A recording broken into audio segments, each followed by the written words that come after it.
we have witnessed the transformation of the Kerala model development.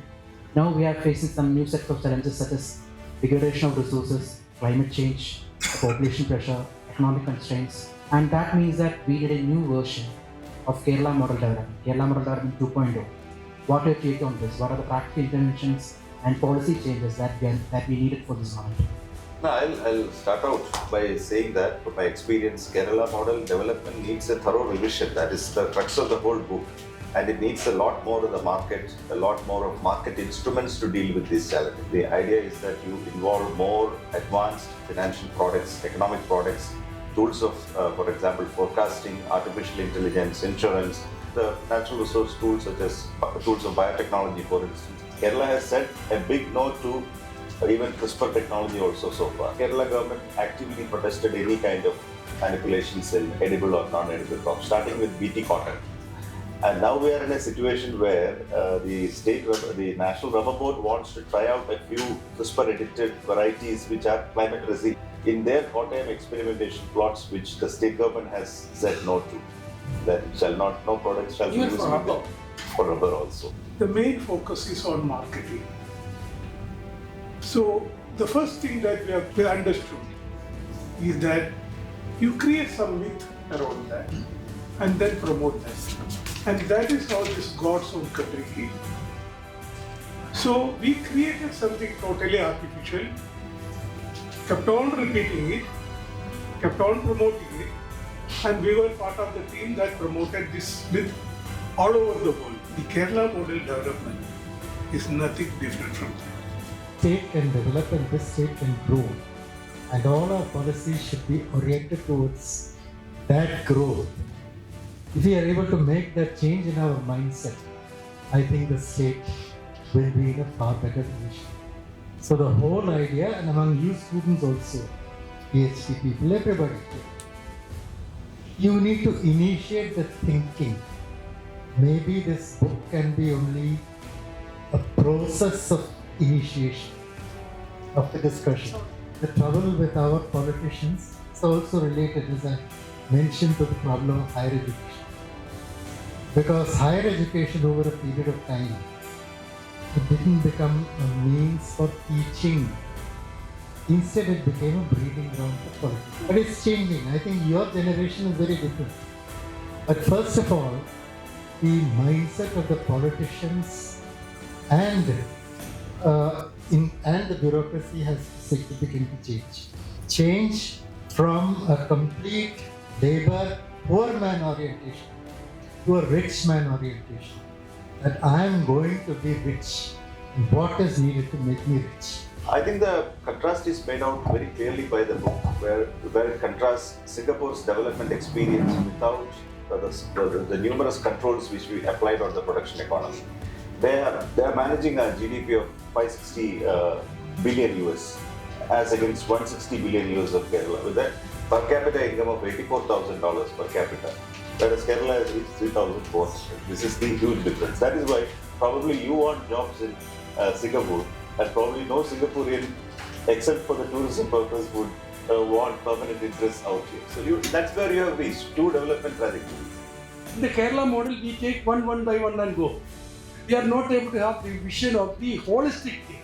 Our book is simply a set of suggestions that come out of our experience.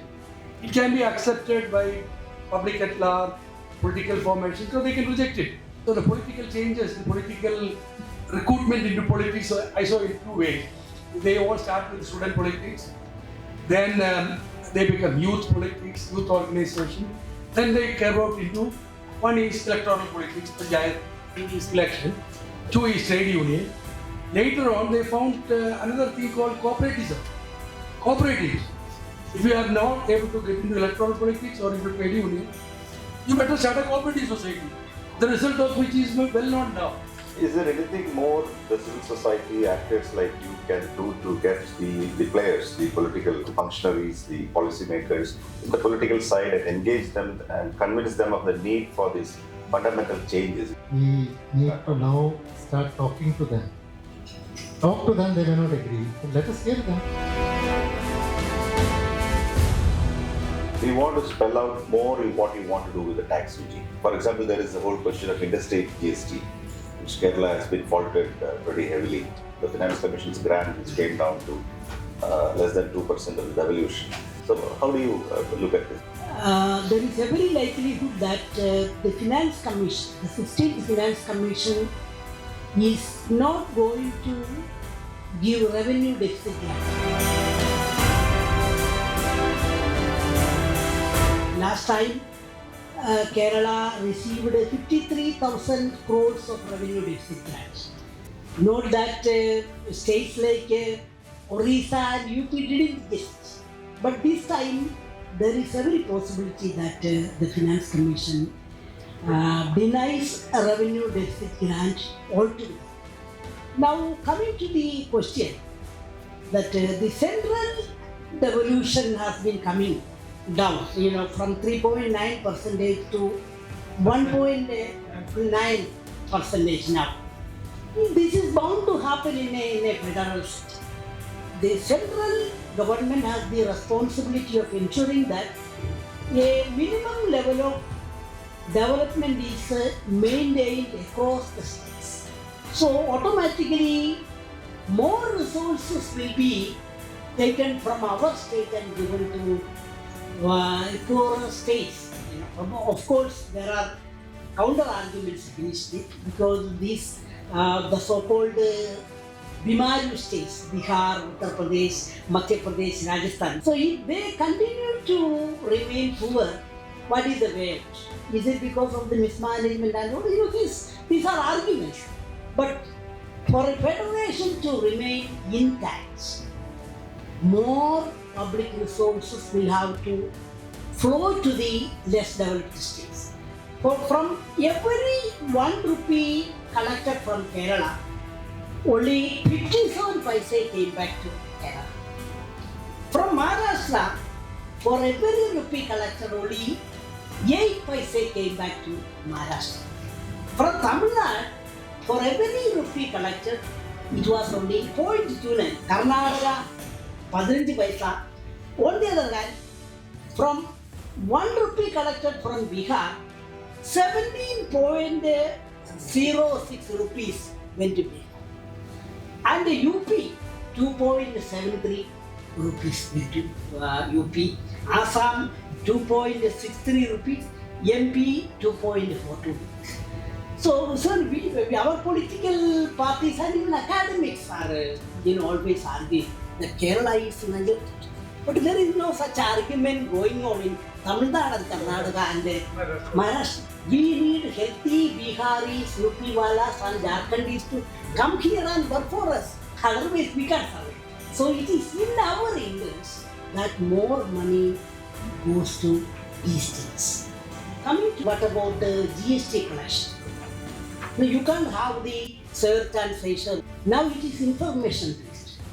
The tax system has to make use of big data analysis technique, AI, and we need to have a lateral entry of highly efficient, highly motivated, technical people so that our tax collection will improve. But unless we change the present revenue collection and expenditure thing, it is very difficult to overcome the present fiscal crisis because now we are sucking money from the poor and marginalized and putting it into the pockets of retired people like us and better off sections. We don't spend much.